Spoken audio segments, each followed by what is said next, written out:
ओम शांति। आज है 27 सितंबर 2020 की अव्यक्त मुरली। पहले एक नज़र मुरली की मुख्य पॉइंट्स पर। आज बाप दादा ने कहा, बच्चे सदा के स्नेही बनो, क्योंकि स्नेह ब्राह्मण जीवन का फाउंडेशन है। स्नेह शक्तिशाली जीवन बनाने का आधार है। सारे पुराने संसार को सहज भुलाने का साधन भी यह स्नेह है। यह रूहानी स्नेह हर बच्चे को सहज योगी बना देता है। फिर बाबा ने कहा, 3 प्रकार के स्नेही बच्चे हैं, सदा स्नेही, सिर्फ स्नेही और तीसरे समय प्रमाण स्नेह निभाने वाले। बाबा ने कहा, सदा स्नेही आत्मा का ही गायन है, एक बाप दूसरा ना कोई। ऐसी लवलीन स्थिति होने के कारण उन्हें कभी भी मेहनत या मुश्किल का अनुभव नहीं होता। उन्हों के आगे प्रकृति और माया दोनों अभी से दासी बन जाती। फिर बाबा ने कहा, दूसरे नंबर पर है स्नेही आत्माएं। वह स्नेह में रहती जरूर हैं, लेकिन सदा स्नेह ना होने के कारण कभी कभी मन के संकल्पों द्वारा कहीं और तरफ भी स्नेह चला जाता है। इस कारण वह कभी मेहनत का कभी मुश्किल का अनुभव करते हैं। और तीसरे हैं समय प्रमाण स्नेह निभाने वाले। ऐसी आत्माएं समझती तो हैं कि सच्चा स्नेह सिवाय बाप के और कोई से नहीं मिल सकता। उनको ज्ञान अर्थात समझ भी पूरी है, लेकिन अपनी देह के लगाव के संस्कार या किसी व्यक्ति या वस्तु के संस्कार या फिर व्यर्थ संकल्पों के संस्कार वश उनमें कंट्रोलिंग पावर ना होने के कारण व्यर्थ संकल्पों का बोझ है। अगर उनको देखें तो अभी अभी बहुत अच्छे उड़ते रहेंगे और अभी अभी अपने आप से ही दिल शिकस्त हो जाएंगे। यह स्वयं से दिल शिकस्त होने का संस्कार भी सदा स्नेही नहीं बनने देता। इस तरह आज बाप दादा ने 3 प्रकार के स्नेही बच्चों के बारे में सुनाया। बाबा ने कहा, स्नेही सभी हैं, लेकिन नंबरवार हैं। तो अब सुनते हैं महावाक्यों को विस्तार से। मुरली का सार, सदा के स्नेही बनो। आज स्नेह का सागर बाप अपने स्नेही बच्चों से मिलने के लिए आए हैं। यह रूहानी स्नेह हर बच्चे को सहज योगी बना देता है। यह स्नेह सारे पुराने संसार को सहज भुलाने का साधन है। यह स्नेह हर आत्मा को बाप का बनाने में एकमात्र शक्तिशाली साधन है। स्नेह ब्राह्मण जीवन का फाउंडेशन है। स्नेह शक्तिशाली जीवन बनाने का, पालना का आधार है। सभी जो भी श्रेष्ठ आत्माएं बाप के पास सम्मुख पहुंची है, उन सभी के पहुंचने का आधार भी स्नेह है। स्नेह के पंखों से उड़ते हुए आकर मधुबन निवासी बनते हैं। बाप दादा सर्व स्नेही बच्चों को देख रहे थे कि स्नेही तो सब बच्चे हैं, लेकिन अंतर क्या है, नंबरवार क्यों बनते हैं? कारण स्नेही सभी हैं, लेकिन कोई है सदा स्नेही और कोई है स्नेही, और तीसरे हैं समय प्रमाण स्नेह निभाने वाले। बाप दादा ने 3 प्रकार के स्नेही देखे। जो सदा स्नेही हैं, वह लवलीन होने के कारण मेहनत और मुश्किल से सदा ऊंचे रहते हैं। ना मेहनत करनी पड़ती, ना मुश्किल का अनुभव होता, क्योंकि सदा स्नेही होने के कारण उन्हों के आगे प्रकृति और माया दोनों अभी से दासी बन जाती, अर्थात सदा स्नेही आत्मा मालिक बन जाती, तो प्रकृति माया स्वतः ही दासी रूप में हो जाती। प्रकृति माया की हिम्मत नहीं जो सदा स्नेही का समय व संकल्प अपने तरफ लगावे। सदा स्नेही आत्माओं का हर समय हर संकल्प है ही बाप की याद और सेवा के प्रति। इसलिए प्रकृति और माया भी जानती हैं कि यह सदा स्नेही बच्चे संकल्प से भी कभी हमारे अधीन नहीं हो सकते। सर्व शक्तियों के अधिकारी आत्माएं हैं। सदा स्नेही आत्मा की स्थिति का ही गायन है। एक बाप, दूसरा न कोई, बाप ही संसार है। दूसरा नंबर, स्नेही आत्माएं स्नेह में रहती जरूर हैं, लेकिन सदा न होने के कारण कभी कभी मन के संकल्प द्वारा भी कहाँ और तरफ स्नेह जाता। बहुत थोड़ा बीच बीच में स्वयं को परिवर्तन करने के कारण कभी मेहनत का, कभी मुश्किल का अनुभव करते, लेकिन बहुत थोड़ा। जब भी कोई प्रकृति व माया का सूक्ष्म वार हो जाता है तो उसी समय स्नेह के कारण याद जल्दी आ जाती है और याद की शक्ति से अपने को बहुत जल्दी परिवर्तन भी कर लेते हैं। लेकिन थोड़ा सा समय और फिर भी संकल्प मुश्किल या मेहनत में लग जाता है। कभी कभी स्नेह साधारण हो जाता, कभी कभी स्नेह में लवलीन रहते, स्टेज में फर्क पड़ता रहता, लेकिन फिर भी ज़्यादा समय या संकल्प व्यर्थ नहीं जाता। इसलिए स्नेही है, लेकिन सदा स्नेही ना होने के कारण सेकंड नंबर हो जाते। तीसरे हैं समय प्रमाण स्नेह निभाने वाले। ऐसी आत्माएं समझती हैं कि सच्चा स्नेह सिवाय बाप के और कोई से मिल नहीं सकता और यही रूहानी स्नेह सदा के लिए श्रेष्ठ बनाने वाला है। ज्ञान अर्थात समझ पूरी है और यही स्नेही जीवन प्रिय भी लगती है। लेकिन कोई अपनी देह के लगाव के संस्कार या कोई भी विशेष पुराना संस्कार व किसी व्यक्ति या वस्तु के संस्कार या व्यर्थ संकल्पों के संस्कारवश कंट्रोलिंग पावर ना होने के कारण व्यर्थ संकल्पों का बोझ है। वह संगठन की शक्ति की कमी होने के कारण संगठन में सफल नहीं हो सकते। संगठन की परिस्थिति स्नेह को समाप्त कर अपनी तरफ खींच लेती है और कोई सदा ही दिल शिकस्त जल्दी होते हैं। अभी अभी बहुत अच्छे उड़ते रहेंगे और अभी अभी देखो तो अपने आप से भी दिल शिकस्त। यह स्वयं से दिल शिकस्त होने का संस्कार भी सदा स्नेही बनने नहीं देता। किसी न किसी प्रकार का संस्कार परिस्थिति की तरफ, प्रकृति की तरफ आकर्षित कर देता है और जब हलचल में आ जाते हैं तो स्नेह का अनुभव होने के कारण, स्नेही जीवन प्रिय लगने के कारण फिर बाप की याद आती है। प्रयत्न करते हैं कि अभी फिर से बाप के स्नेह में समा जावें, तो समय प्रमाण, परिस्थिति प्रमाण, हलचल में आने के कारण कभी याद करते हैं, कभी युद्ध करते हैं। युद्ध की जीवन ज़्यादा होती है और स्नेह में समाने की जीवन उसके अंतर में कम होती है, इसलिए तीसरा नंबर बन जाते हैं।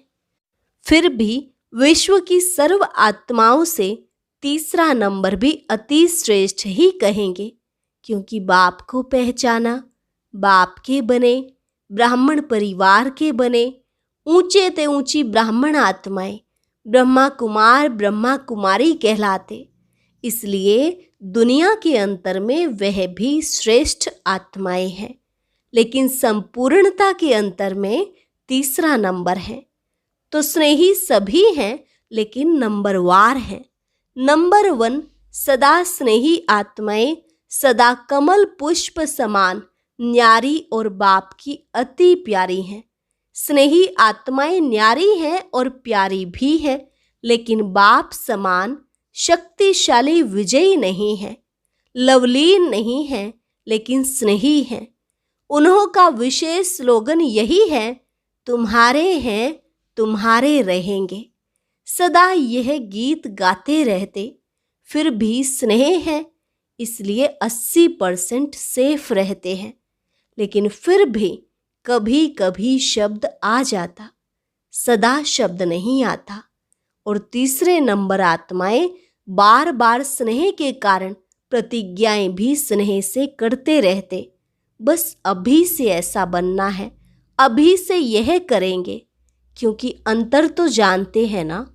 प्रतिज्ञा भी करते, पुरुषार्थ भी करते, लेकिन कोई न कोई विशेष पुराना संस्कार लगन में मगन रहने नहीं देता, विघ्न मगन अवस्था से नीचे ले आते हैं। इसलिए सदा शब्द नहीं आ सकता, लेकिन कभी कैसे होने के कारण कोई न कोई विशेष कमजोरी रह जाती है। ऐसी आत्माएं बाप दादा के आगे रूह रिहान भी बहुत मीठी करते हैं, हुज्जत बहुत दिखाते हैं, कहते हैं डायरेक्शन तो आपके है, लेकिन हमारी तरफ से करो भी आप और पावें हम। हुज्जत से, स्नेह से कहते, जब आपने अपना बनाया है तो आप ही जानो। बाप कहते हैं बाप तो जाने, लेकिन बच्चे माने तो सही। लेकिन बच्चे हुज्जत से यही कहते कि हम माने ना माने, आपको मानना ही पड़ेगा। तो बाप को फिर भी बच्चों पर रहम आता है कि हैं तो ब्राह्मण बच्चे, इसलिए स्वयं भी निमित्त बनी हुई आत्माओं द्वारा विशेष शक्ति देते हैं। लेकिन कोई शक्ति लेकर बदल भी जाते और कोई शक्ति मिलते भी अपने संस्कारों में मस्त होने कारण शक्ति को धारण नहीं कर सकते। जैसे कोई ताकत की चीज खिलाओ और वह खावे ही नहीं तो क्या करेंगे। बाप विशेष शक्ति देते भी हैं और कोई कोई धीरे धीरे शक्तिशाली बनते बनते तीसरे नंबर से दूसरे नंबर में आ भी जाते हैं। लेकिन कोई कोई बहुत अलबेले होने के कारण जितना लेना चाहिए उतना नहीं ले सकते। तीनों प्रकार के स्नेही बच्चे हैं। टाइटल सभी का स्नेही बच्चे हैं, लेकिन नंबरवार है। आज जर्मनी वालों का टर्न है। सारा ही ग्रुप नंबर 1 है ना। नंबर 1 समीप रत्न है, क्योंकि जो समान होते हैं वो ही समीप रहते हैं। शरीर से भल कितना भी दूर हो, लेकिन दिल से इतना नजदीक हैं जो रहते ही दिल में हैं। स्वयं बाप के दिल तख्त पर रहते हैं।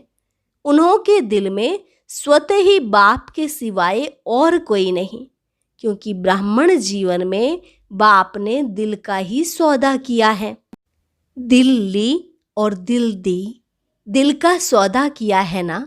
दिल से बाप के साथ रहते हो, शरीर से तो कोई कहाँ रहते। सभी को यहाँ रखे तो क्या बैठ करेंगे। सेवा के लिए तो मधुबन में साथ रहने वालों को भी बाहर भेजना पड़ा, नहीं तो विश्व की सेवा कैसे होती। बाप से भी प्यार है तो सेवा से भी प्यार है, इसलिए ड्रामा अनुसार भिन्न भिन्न स्थानों पर पहुंच गए हो और वहां की सेवा के निमित्त बन गए हो। तो यह भी ड्रामा में पार्ट नूंधा हुआ है। अपने हमजिन्स की सेवा के निमित्त बन गए। जर्मनी वाले सदा खुश रहने वाले हैं ना। जब बाप से सदा का वर्षा इतना सहज मिल रहा है तो सदा को छोड़ थोड़ा सा व कभी कभी का क्यों लेवें। दाता दे रहा है तो लेने वाले कम क्यों लेवें। इसलिए सदा खुशी के झूले में झूलते रहो। सदा माया जीत, प्रकृति जीत, विजयी बन। विजय का नगारा विश्व के आगे जोर शोर से बजाओ। आजकल की आत्माएं विनाशी साधनों में या तो बहुत मस्त नशे में चूर हैं और या तो दुख अशांति से थके हुए ऐसी गहरी नींद में सोए हुए हैं जो छोटा आवाज सुनने वाले नहीं हैं। नशे में जो चूर होता है उनको हिलाना पड़ता है, गहरी नींद वाले को भी हिलाकर उठाना पड़ता है। तो हैम्बर्ग वाले क्या कर रहे हैं। अच्छा ही शक्तिशाली ग्रुप है। सभी की बाप और पढ़ाई से प्रीत अच्छी है। जिन्हों की पढ़ाई से प्रीत है वह सदा शक्तिशाली रहते। बाप अर्थात मुरलीधर से प्रीत माना मुरली से प्रीत। मुरली से प्रीत नहीं तो मुरलीधर से भी प्रीत नहीं। कितना भी कोई कहे कि मुझे बाप से प्यार है, लेकिन पढ़ाई के लिए टाइम नहीं, बाप नहीं मानते। जहाँ लगन होती है वहाँ कोई विघ्न ठहर नहीं सकते, स्वतः ही समाप्त हो जाएंगे। पढ़ाई की प्रीत, मुरली से प्रीत वाले विघ्नों को सहज पार कर लेते हैं। उड़ती कला द्वारा स्वयं ऊंचे हो जाते, विघ्न नीचे रह जाते। उड़ती कला वाले के लिए पहाड़ भी एक पत्थर समान है। पढ़ाई से प्रीत रखने वालों के लिए बहाना कोई नहीं होता। प्रीत मुश्किल को सहज कर देती है। एक मुरली से प्यार, पढ़ाई से प्यार और परिवार का प्यार किला बन जाता है। किले में रहने वाले सेफ हो जाते हैं। इस ग्रुप को यह दोनों विशेषताएं आगे बढ़ा रही हैं। पढ़ाई और परिवार के प्यार के कारण एक दो को प्यार के प्रभाव से समीप बना देते हैं। और फिर निमित्त आत्मा पुष्पाल भी प्यार वाली मिली है। स्नेह भाषा को नहीं देखता। स्नेह की भाषा सभी भाषाओं से श्रेष्ठ है। सभी उनको याद कर रहे हैं। बाप दादा को भी याद है। अच्छा ही प्रत्यक्ष प्रमाण देख रहे हैं। सेवा की वृद्धि हो रही है। जितना वृद्धि करते रहेंगे उतना महान पुण्य आत्मा बनने का फल सर्व की आशीर्वाद प्राप्त होती रहेगी। पुण्य आत्मा ही पूज्य आत्मा बनती है। अभी पुण्य आत्मा नहीं तो भविष्य में पूज्य आत्मा नहीं बन सकते। पुण्य आत्मा बनना भी जरूरी है। अच्छा, अब है अव्यक्त मुरलियों से चुने हुए प्रश्न उत्तर। पहला प्रश्न, ब्राह्मण जीवन का विशेष गुण, श्रृंगार व खजाना कौन सा है? उत्तर, संतुष्टता। जैसे कोई प्रिय वस्तु होती है तो प्रिय वस्तु को कभी छोड़ते नहीं हैं। संतुष्टता विशेषता है। ब्राह्मण जीवन के परिवर्तन का विशेष दर्पण है। जहाँ संतुष्टता है वहाँ खुशी जरूर है। यदि ब्राह्मण जीवन में संतुष्टता नहीं तो वह साधारण जीवन है। दूसरा प्रश्न, संतुष्ट मणियों की विशेषताएं क्या होंगी? उत्तर, संतुष्ट मणियां कभी किसी भी कारण से, स्वयं से, अन्य आत्माओं से, अपने संस्कारों से, वायुमंडल के प्रभाव से असंतुष्ट नहीं हो सकती। वे ऐसे कभी नहीं कहेंगी कि हम तो संतुष्ट हैं लेकिन दूसरे असंतुष्ट करते हैं। कुछ भी हो जाए, संतुष्ट मणियां अपनी संतुष्टता की विशेषता को छोड़ नहीं सकती। तीसरा प्रश्न, जो सदा संतुष्ट रहते हैं उनकी निशानियां क्या होंगी? उत्तर, पहली निशानी, जो सदा संतुष्ट रहता है उसके प्रति स्वतः सभी का स्नेह रहता है, क्योंकि संतुष्टता ब्राह्मण परिवार का स्नेही बना देती है। दूसरी निशानी, संतुष्ट आत्मा को सभी स्वयं ही समीप लाने व हर श्रेष्ठ कार्य में सहयोगी बनाने का प्रयत्न करेंगे। तीसरा, संतुष्टता की विशेषता स्वयं ही हर कार्य में गोल्डन चांसलर बना देती है। उन्हें कहना या सोचना भी नहीं पड़ता है। चौथी निशानी, संतुष्टता सदा सर्व के स्वभाव संस्कार को मिलाने वाली होती है। वे कभी किसी के स्वभाव संस्कार से घबराने वाले नहीं होते। पांचवी निशानी, उनसे सभी का स्वतः दिल का प्यार होता है। वह प्यार लेने के पात्र होते हैं। संतुष्टता ही उस आत्मा की पहचान दिलाती है। हर एक की दिल होगी, इनसे बात करें, इनसे बैठें। छठी, संतुष्ट आत्माएं सदा मायाजीत हैं ही, क्योंकि आज्ञाकारी हैं। सदा मर्यादा की लकीर के अंदर रहते हैं। माया को दूर से ही पहचान लेते हैं। अब है अगला प्रश्न, यदि समय पर माया को पहचान नहीं पाते, बार बार धोखा खा लेते, तो उसका कारण क्या? उत्तर, पहचान कम होने का कारण है सदा बाप की श्रेष्ठ मत पर नहीं चलते हैं। कोई समय चलते हैं, कोई समय नहीं। कोई समय याद करते हैं, कोई समय नहीं। कोई समय उमंग उत्साह में रहेंगे, कोई समय नहीं। सदा आज्ञा की लकीर के अंदर नहीं रहते, इसलिए माया समय पर धोखा दे देती है।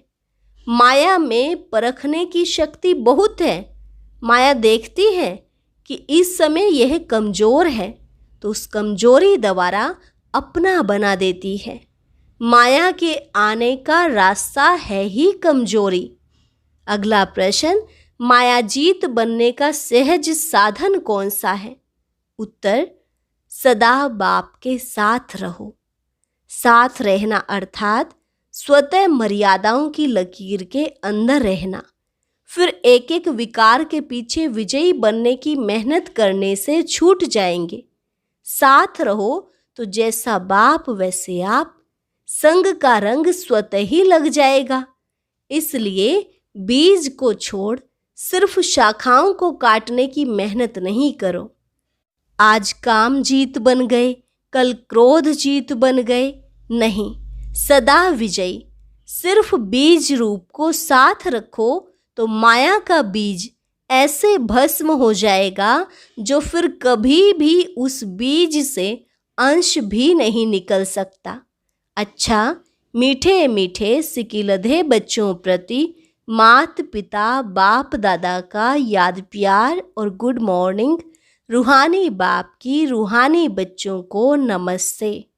रूहानी बच्चों की रूहानी बाप दादा को नमस्ते नमस्ते, गुड मॉर्निंग। और अब है आज का वरदान। हर आत्मा को हिम्मत उल्लास दिलाने वाले रहम दिल विश्व कल्याणकारी भव। हर आत्मा को हिम्मत उल्लास दिलाने वाले रहम दिल विश्व कल्याणकारी भव। कभी भी ब्राह्मण परिवार में किसी कमजोर आत्मा को तुम कमजोर हो ऐसे नहीं कहना। आप रहम दिल विश्व कल्याणकारी बच्चों के मुख से सदैव हर आत्मा के प्रति शुभ बोल निकलने चाहिए, दिल शिकस्त बनाने वाले नहीं। चाहे कोई कितना भी कमजोर हो, उसे इशारा या शिक्षा भी देनी हो तो पहले समर्थ बनाकर फिर शिक्षा दो। पहले धरनी पर हिम्मत और उत्साह का हल चलाओ, फिर बीज डालो तो सहज हर बीज का फल निकलेगा। इससे विश्व कल्याण की सेवा तीव्र हो जाएगी। स्लोगन, बाप की दुआएं लेते हुए सदा भरपूरता का अनुभव करो। बाप की दुआएं लेते हुए सदा भरपूरता का अनुभव करो। अच्छा, ओम शांति। ओम शांति। और आज की ये बहुत अच्छी वीडियो भी ज़रूर सुने।